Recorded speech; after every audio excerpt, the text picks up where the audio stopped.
Assalamualaikum warahmatullahi wabarakatuh. Lanjut kembali dengan review jurnal dari materi hukum pidana lanjutan pada pertemuan pertama, yakni pertemuan kedua membahas tentang Nabila mengambil judul jurnal dengan judul Pertanggungjawaban Pelaku Tindak Pidana Dalam Lembing atau Penyertaan yang ditulis oleh Tommy J. Basang.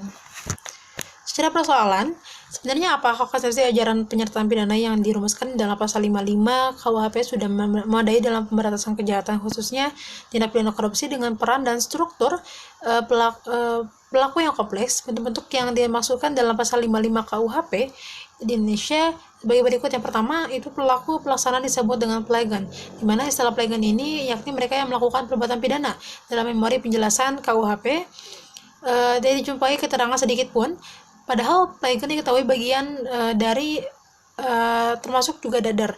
Hal ini menjadi tidak sukar menentukan siapa yang disebut sebagai pelegan atau pelaku pidana manakala rumusan delik atau misalnya berasal dari buku kedua atau ketiga, tetapi sebaliknya memerlukan analisis terlebih dahulu untuk menentukan pelegan yang dirumuskan dari undang-undang tindak pidana di luar KUH pidana.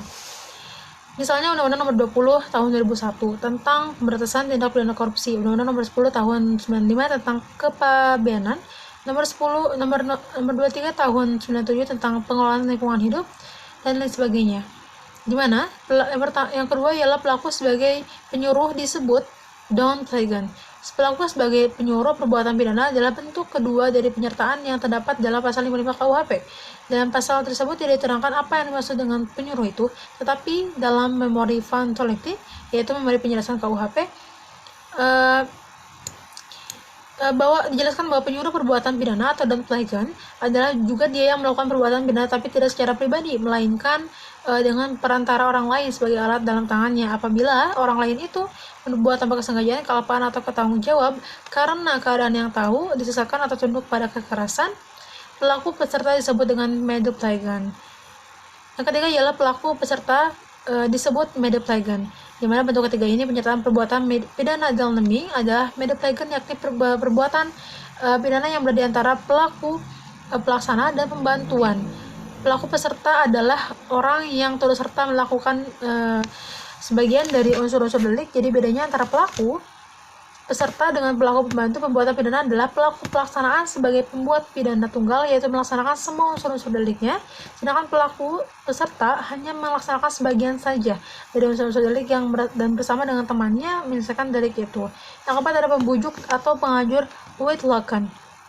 Dalam pasal 55 ayat 1 sub kedua ayat 2 KUH pidana, sebagaimana dengan Don Pelegan, bahwa Uitlakan juga merupakan aktor intelektualis, tapi sebagaimana penyuruh perbuatan pidana, bahwa penganjur atau pembujuk perbuatan pidana ini tidak melaksanakan sendiri unsur-unsur delik, melainkan melaksanakan oleh orang lain, dan perbuatan tersebut dilakukan oleh orang lain karena ada disebabkan anjuran atau bujukan dari penganjur tersebut.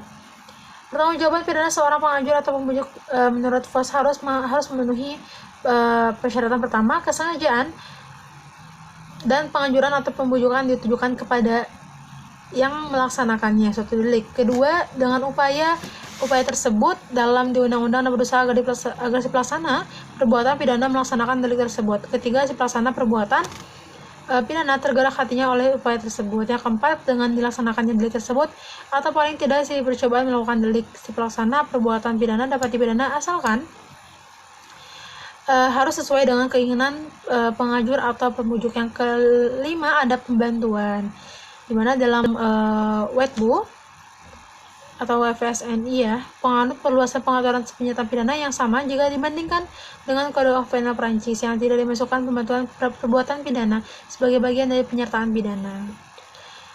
Pada dasarnya pembantuan adalah bentuk kelima dari penyertaan yang diatur di pasal 56, 57, dan 60 KUHP. Definisi pemberian bantuan sebelumnya ketika delik terlaksana pada hakikatnya adalah perbuatan yang tidak termasuk perbuatan pelaksanaan dari suatu delik. Cukup sekian untuk review jurnal yang mungkin jurnal saya memang panjang, tapi pada intinya semua berkaitan tentang penyataan dan juga sudah saya sampaikan juga di materi sebelumnya. Terima kasih. Wassalamualaikum warahmatullahi wabarakatuh.